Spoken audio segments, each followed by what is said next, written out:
garai pashi taita dhesi murye. Handiti mazombomiruka zvadinizve.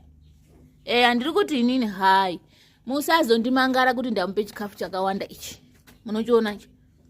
Musazondimangarawo ngokuti kwai munombafane kurye 10 grams dapene kuti mabhisikiti manganai anoronzwa 10 grams zine.